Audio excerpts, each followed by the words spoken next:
Welcome to the final part of our lesson on tone. Now, we've talked about regular tone and straight tone. Now I want to talk to you about belting and chest voice. Sounds weird, right? But they're both very special ways of using your voice and also very powerful ways of using it. So what is belting? Belting is when your voice uses heavy or forced tones throughout the whole vocal range. It's basically a healthy way for singers to yell when they want to sing. Now, although it sounds like it comes from the chest voice, which we'll talk about after belting, it should have the strength and ease of the middle voice. Middle voice is a balance between chest voice and head voice. Healthy belting starts with your speaking voice. Some people aren't a big fan of belting. They say it's just yelling while singing or yelling on pitch.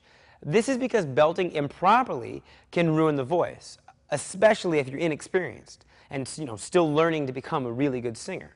But belting is common among pop female singers, and that's part of the reason young singers usually want to access this part of their voice so quickly. But don't rush. Learn the proper techniques. So once again, now that we know what it is, how do we develop our belting skills? You can start to develop your belting voice through proper speaking techniques first, before you even try to add it to your singing repertoire. We'll get more into that later. Also, belting requires a lot of energy in your breathing. You want to breathe high with a lot of power behind it, as much as you can pull from your lungs. You should try to watch out for any tightness in your throat or chest while you're belting. Tightness should be avoided. Try to keep all of your muscles as loose and relaxed as you can.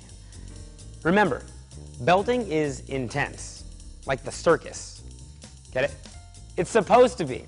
And it'll probably create vibrations around your face and make it shake. It might feel weird, and it is, but it's totally natural. So that's belting. Another important form of tone to know about is something called chest voice. Now, chest voice is the lower, deeper part of your voice with a thicker sounding quality to it. It vibrates in your chest when you sing it. And you need to know when and when not to use it. All right, so how do you develop your chest voice? First, remember that there's a difference between belting and your chest voice. Also, sing with your full voice when you're trying to do your chest voice. Really open up.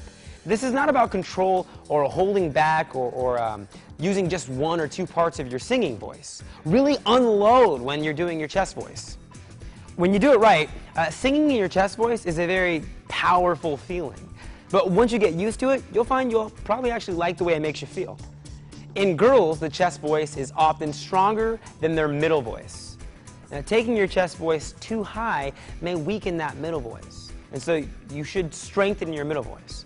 Most guys actually speak in chest voice, so it's stronger than it would be otherwise. If you're singing higher notes while doing chest voice, then you're not doing chest voice. That's belting. There are no high notes when doing chest voice, so just avoid doing high notes, period. You'll never get chest voice down otherwise. That's it for the last part of our lesson on tone. Now, we've given you some very big, very complicated things to work on today. I want all of you guys and all of you girls to take your time when you work on developing these different parts of your tone. Don't try to master them all at once. I mean, you've got time. And speaking of time, don't even have a watch, but mine's up. I'll see you in the next lesson.